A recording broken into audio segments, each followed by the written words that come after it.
Hello. This is Frank, and we're now moving on to the Maryland CDL practice test. This test is designed for aspiring commercial drivers in Maryland who need to pass their CDL knowledge exam to obtain their commercial driver's license. We'll cover essential topics including vehicle inspection, safe driving practices, hazardous materials, hours of service regulations, and emergency procedures. Let's get straight into the questions. What is the main purpose of a pre-trip inspection? To find safety defects before operating the vehicle. This critical safety check helps you identify any mechanical issues or hazards before you hit the road, preventing accidents and breakdowns that could endanger you and others.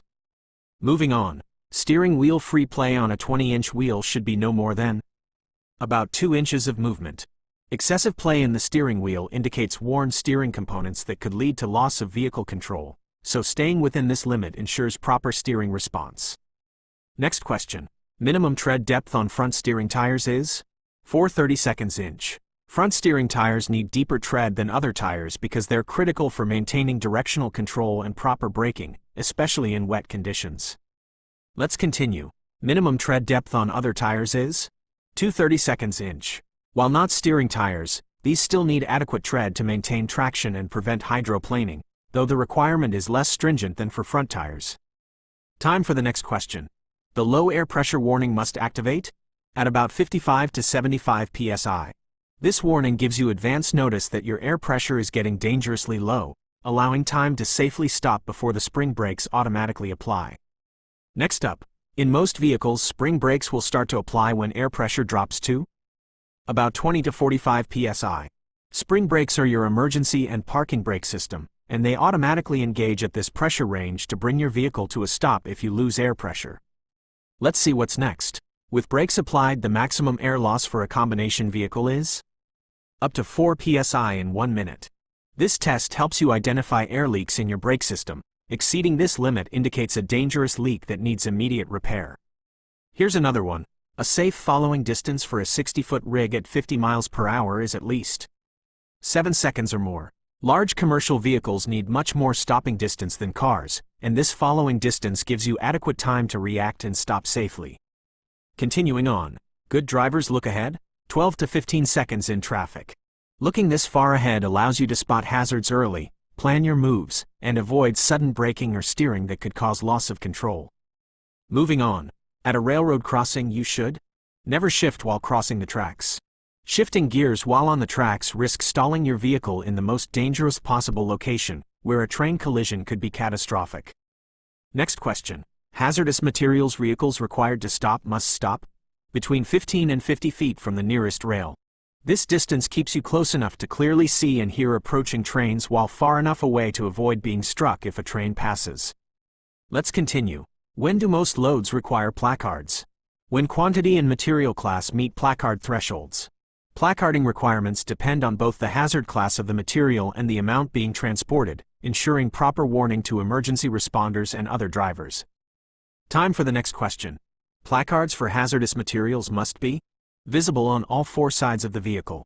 This ensures that anyone approaching your vehicle from any direction can immediately identify the hazardous materials you're carrying. Next up, hazardous materials shipping papers must be within reach while seat belted or in the door pouch. Emergency responders need immediate access to these papers to know what materials they're dealing with in case of an accident. Let's see what's next. When hauling flammable materials, the driver should prohibit smoking and open flames near the vehicle. Even a small spark or flame could ignite flammable vapors, causing a catastrophic fire or explosion. Here's another one. Tank vehicles are prone to liquid surge that affects stopping and handling.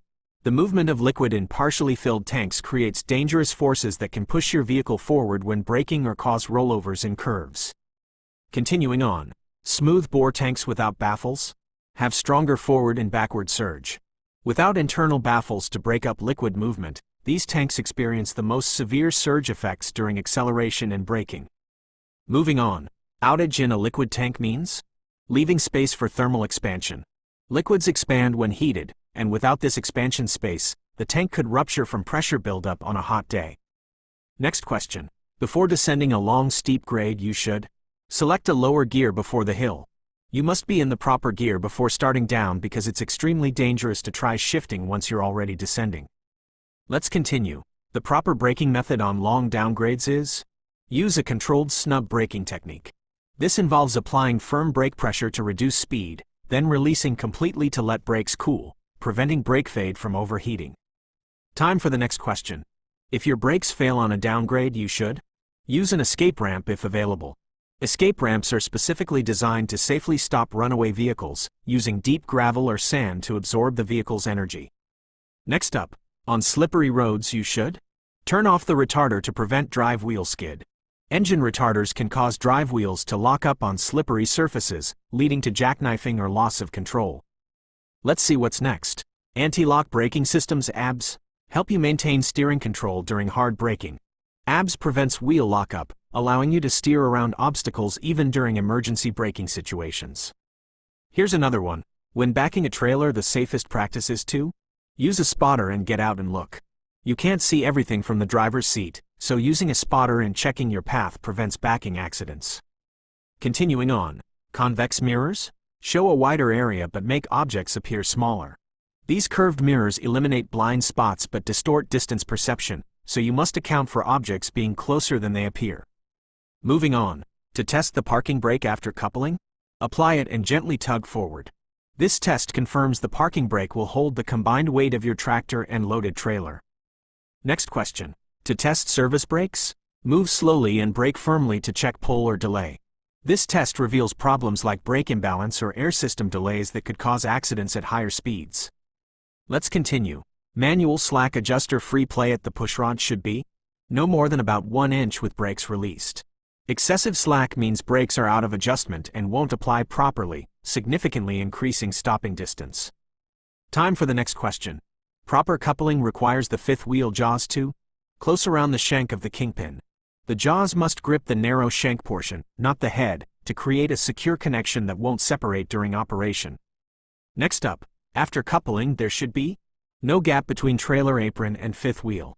Any gap indicates high coupling that could cause the kingpin to jump out of the fifth wheel during operation. Let's see what's next. When positioning a trailer to couple, it should be slightly lower than the center of the fifth wheel. This height allows the fifth wheel to lift the trailer slightly during coupling, ensuring proper engagement and weight distribution. Here's another one. Before moving a coupled rig, the landing gear should be fully raised and crank handle secured. Leaving landing gear down can snag on railroad tracks, road surfaces, or other obstacles, potentially causing severe damage or accidents.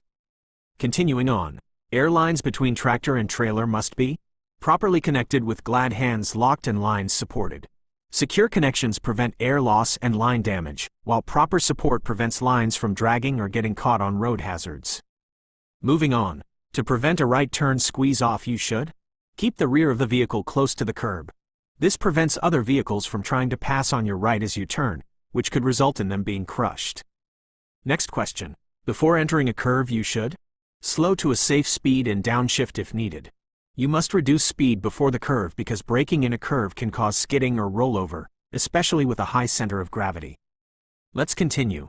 At night you should use high beams when legal and safe. High beams greatly increase your visibility distance, giving you more time to react to hazards when visibility is already reduced.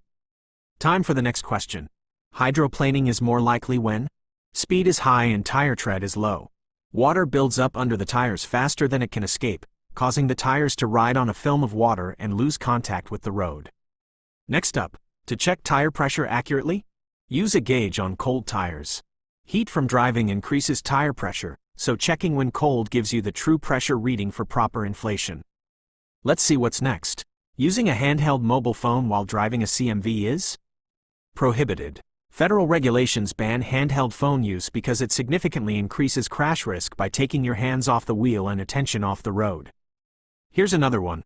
The legal blood alcohol concentration limit for CMV operation is 0.04 or higher is illegal.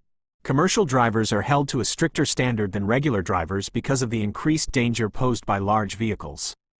Continuing on, under federal hours of service, a property-carrying driver may drive a maximum of 11 hours after 10 consecutive hours off duty. This limit helps prevent fatigue-related accidents by ensuring drivers get adequate rest between driving periods. Moving on, the 14-hour rule means you may not drive after 14 hours on duty. Once you start your workday, You have 14 hours to complete all driving, regardless of how that time is spent. Next question. The required break rule for most CMV drivers is: take a 30-minute break after 8 hours of driving time. This mandatory break helps combat driver fatigue and maintains alertness during long driving shifts. Let's continue. The weekly on-duty limit is 60 hours in 7 days or 70 hours in 8 days. These limits prevent chronic fatigue from accumulated driving over multiple days, depending on your carrier's operating schedule. Time for the next question. Required emergency equipment on most CMVs includes fire extinguishers, spare fuses, and 3 reflective triangles. This equipment helps you handle common emergencies and warn other traffic when you're stopped on the roadside.